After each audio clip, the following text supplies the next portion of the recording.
HP lane going up against Papdog as well. That is something that you do not want happening. Welcome to the land of Dawn, ladies and gentlemen. Team Indonesia here with Taz starting on the purple buff and Jotun on that Karina on the orange buff. Let's see here, Taz. One question I do have currently is what emblem is he going to go for? He opts to go for the high and dry. And now you can already see that it's going to be the mystery shop as well from Karina, as Erwin is going to get bursted down by the damage from the Fanny early on. And man, that is a lot of damage.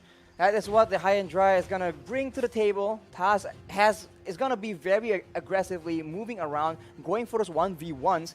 And unless Argentina has solid control in the lanes, then they can actually, that's how they need to play to get the opportunities to shut down, to collapse onto Taz, who is going over aggressive. Here though, Jotun is going to have a bit of a rougher time in his jungle as Taz was able to pick up that kill. It is going to be a 1-kill lead early on so far, but that's something that can really get the snowball going for Team Indonesia right now as Dreams just gets out that perfect match. Jotun still is able to get level 4 a bit faster than Taz though, even after suffering that invade early on. There's a watch that there's no real counter to the engage coming in from Erwin with the Flicker Fatal Links combo. No Purifies, for example, but we'll have to see. Does Indonesia have a strategy in mind, a counter? Maybe through maneuvering to positioning. We have to see later in the mid-game, but for now, the Atlas cannot be as aggressive when it comes to these skirmishes. So we'll have to wait until about level 4. And now with the first turtle spawning, you can see action building up near that top side.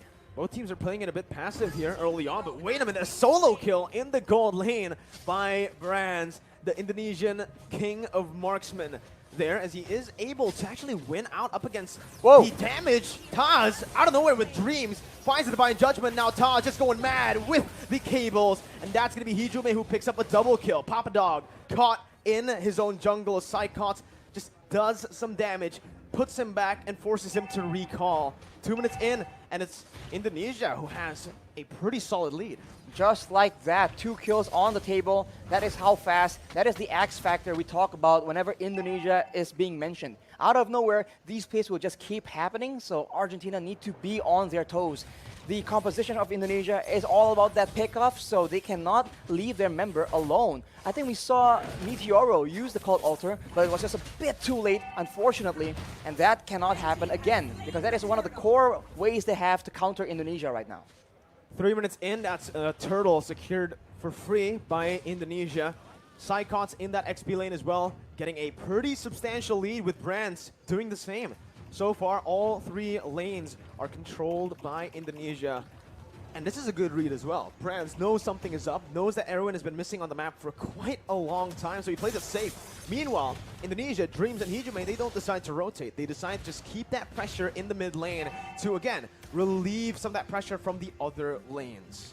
I'm just waiting for the time where Taz will start exploding out of nowhere, because right now, it's a ticking time bomb, man. He is farming up, but once he feels that he has the necessary items, he's about to go absolutely wild, and as you say that, oh my goodness, Taz does so much damage. Hijume pops that black shoes to run away from Erwin's possible engage here. As Psychots tries to make his way into that mid lane, just again opening up the map for the rest of his teammates. And that damage is absolutely absurd, man. Meteoro just disappeared. They're trying to do it onto Erwin right now with the Divine Judgment, but Erwin pops that perfect match. Very well timed to get out of the Divine Judgment. Taz on the Fanny right now, an absolute menace. And I don't think anyone from Argentina can deal with him 1v1. They need to find a way, a team fight, force him into these situations where the high and dry won't really have a lot of impact. He won't be able to actually get those solo kills, but it's easier said than done. As we say that. Oh man, he used the Shadow Stampede. The Cold Altar HP is gone just like that, but Meteoro has the flicker. You can see the kill pressure already from Taz on the Fanny. That's why it's a signature pick, and that's why usually we see it banned out. The Cult Altar, man, we talked about how it's only very situationally good against teams with limited amounts of damage, maybe big burst damage, so that the second life can be preserved for, your team to actually have more impact. But when the Cult Altar HP gets taken out like that, it's too dangerous. Erwin with a perfect match again has to use it defensively. A very different Atlas gameplay for Erwin here today as Meteoro is going to be chunked low. Goes in for Shadow Stampede. Dreams gets targeted down, but it's only the roamer. A shutdown as Jotun puts Argentina on the board. But it's Taz who picks up a trade up top. Taz now going on to Papa Dog with a cutthroat as well. The flicker ready to save Papa Dog, but it's still a solid trade. 1-for-1 right now. It's unfortunate Hijumi was the one who actually fell in the engagement. He is the one with 3 kills right there. So it's not ideal. I think he chased a bit too much. But of course, we see again the damage potential coming in from Indonesia. A lot of poke damage. And if you get too low, Taz does not waste any time at all securing that kill, taking you out of the Land of Dawn. Now it just goes to the discipline game, right? They already have a pretty good lead. 3,000 gold. That's going to be building again. Taz looking for that play, jumps in just to bait out that Cult Altar, and now it's gone. Meteoro has nowhere to go. Bro. A brilliant decision by Taz as well. He didn't get turret aggro, so he just played around the minions, forced Meteoro to pop that Cult Altar. It's pretty impressive. Very impressive. And it's just too fast. If you wait for the right moment, you might get taken out before using it, but the Fatal Links is being used, Mirko. Only to Dreams right now, who is the roamer, who can soak in a whole lot of damage, and now it comes down to Taz, who's able to rotate down below. Jotun finds a pick, Brands gets taken down. That's going to be a 2v1 situation. A 2-for-1 trade as well, but it is going to be equalized in that mid lane. Psychots, flickers forward, gets the double kill, and makes it a 3-for-2. That axe accuracy coming in from Psychots.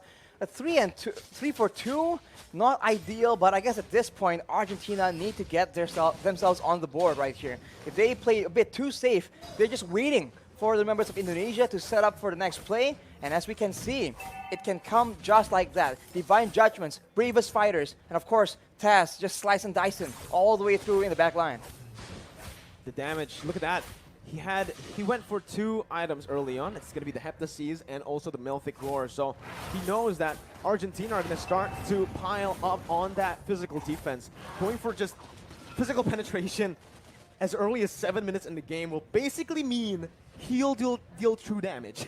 Not to mention, he is up against essentially 3 heroes that can go tank, so it's a very smart adjustment decision in the item builds. And now with that lead, Indonesia is just pressuring away the members of Argentina from this turtle. They're still able to secure the purple buff, but right now, full control for Indonesia, unless Argentina does something unexpected. Erwin, with that flicker, we've seen him make the plays happen, but can he replicate the same success? 2 ultimates burnt out by Taz. What? Go away. Cult Altar, 2 very crucial ultimates when it comes down to the team fight. And just like that, the engage potential that Argentina had, the pick potential with Erwin, it disappears because of the counter engage that Indonesia can constantly threaten with. Dreams jumps in, finds the Divine Judgment onto Meteoro, knowing he does not have that Cult Altar. And Brands picks him up like it's nothing. Dreams now opening up the map, going to be targeted down. Dreams going to be taken down by Argentina. A 1-for-1, but it is the mid laner taken down for the roamer. Look at the mid lane though, the wave management coming in from the Indonesians. We've talked about this since the drafting phase, and Argentina is absolutely feeling it. Even when they get a kill, it doesn't look like they're getting any control, and look at the aggression. Papa Dog dove under the tier 1. Taz styling, and Hijime picks up the kill. Papa Dog 0-1 currently. Again, he tried his best early on. He went even in lane against Psychots, but because Taz has had such a good time around the map, just getting kills and getting the snowball rolling, he can start to melt these tanks down. Psychots up top waiting in the bush, jumps in with the bravest fighter, forces the go away before the fight even starts. Erwin is forced to use the perfect match now as Psychots gets caught, but he baits enough of the resources out. One frontliner for another. Erwin for Psychots as Indonesia looks for the re-engage, and Taz is a monster. Jumps in like it's nothing, jumps out like it's nothing. How is he able to maneuver like in curves on a Fanny? Usually we see linear movement with the cables, but this man, he is drifting right now. It does feel like he's drifting, you know, he's playing those cables in a way where it looks like he is actually going around the walls.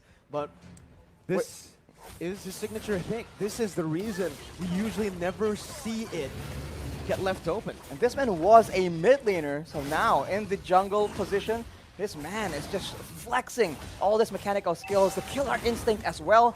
And when he is that accurate with the cables, how can you like play as a backliner for Argentina, but Papadog is the one being targeted? Melted down instantly here by Psychons and Brands.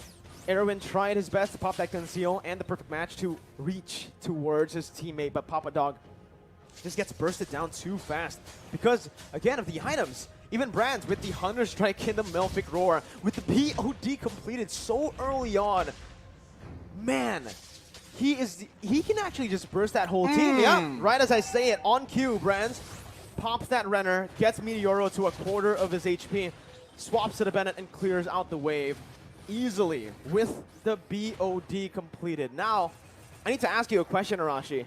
Argentina, how do they come back in the game, if it's even still possible?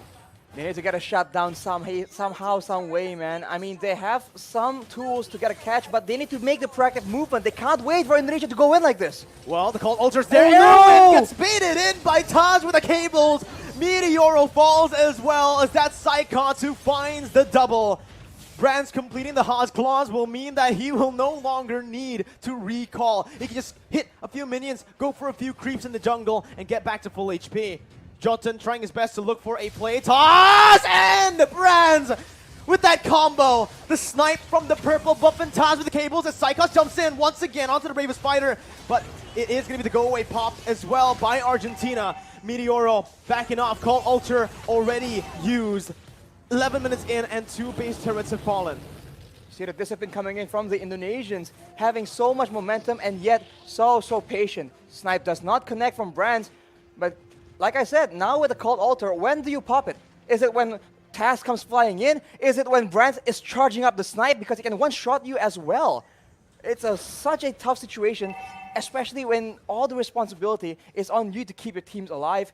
Meteoro with a Cold Altar, and we can see that Erwin, he is definitely feeling the pressure. He needs to make a play, but if he tries too hard, if he forces it, this is what will happen. Indonesia can absolutely take over. 12 minutes in. This is, so far today, we have seen longer games than yesterday, right? I think the longest game we saw yesterday was 11 minutes, and today we saw a game go all the way. Dreams, though, looking for the pick, finds it like it's nothing, but it's going to be the Cold Ultra, which is placed down. Taz looking for the plays, waiting for the Cold Ultra HP to be shrink down, to be melted down as he goes in for a re-engage. Getting the base turret, getting back as well, baiting a whole lot of resources for Brands to free hit on that back line. 2 members falling for Argentina. Meteoro and Civ, the 2 damage dealers, are still up, but the Snipes connects onto Civ, and that will mean Civ will have to recall. Taz finally rejoining his team, jumps in onto Jotun, goes in for the cut though, finds Meteoro, and he's looking for a double kill, looking for a triple kill onto Civ now. He does get it in the end. A triple kill for Taz up against Argentina in a dominant game 1.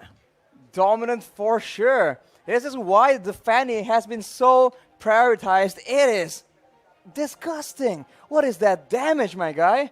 It comes in, it's just so much damage so fast. Because if there's some time for Argentina to try and react to it, to try and counter it, maybe there'll be some kind of